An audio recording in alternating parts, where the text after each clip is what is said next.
Hello, magandang hapon po sa inyong lahat. Nais ko pong ipaalam, ito po yung awareness po sa ating mga kababayan, lalo na yung nagkatrabaho sa bahay. Tungkol po ito sa akin pong matagal nang pinapa-request sa ating pamahalaan, noong panglumang pa mga administrasyon hanggang ito sa DMW, na dapat isama sa kontrata sa bago ngayon yung dapat na magkaroon ng seminar muna ang mga employers bago bayagan silang kumuha ng kasambahay sa Pilipinas. Alam niyo po bakit ko po laging itong nilalabi sa kanila? Kasi ito po ang pinaka-importante, yung pong communication link between the employers at saka sa mga kasambahay.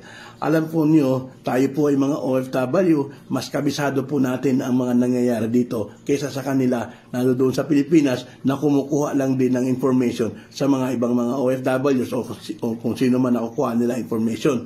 Pero tayo po, particular po ako, na nandito po sa mundo ng advokasya sa 16 na taon. Okay? Kabisado ko na po yung halos lahat ng problema dito. Kung ano po yung mga pwede nating isuggest na makatulong para po mabawasan ito. At ito nga po yung dapat po muna nabigyan po ng seminar.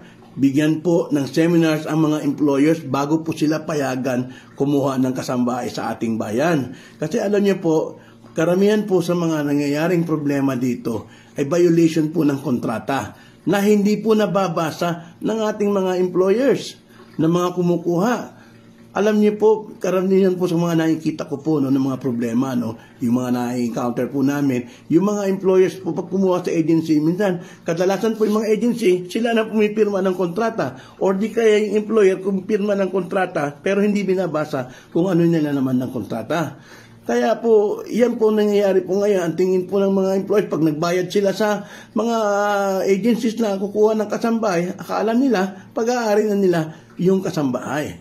Hindi naman po natin nila lahat ng employers. Pero marami pong tayong mga nare-register na problema ng mga employers sa iba't ibang bansa. Okay? Sa gitnang silangan, particular po yan, sa gitnang silangan. Kaya lagi po natin itong nilalabi na ngayon hindi pa talaga nabibigyan ng katuparan. Na sana naman mapagbigyan tayo. Okay?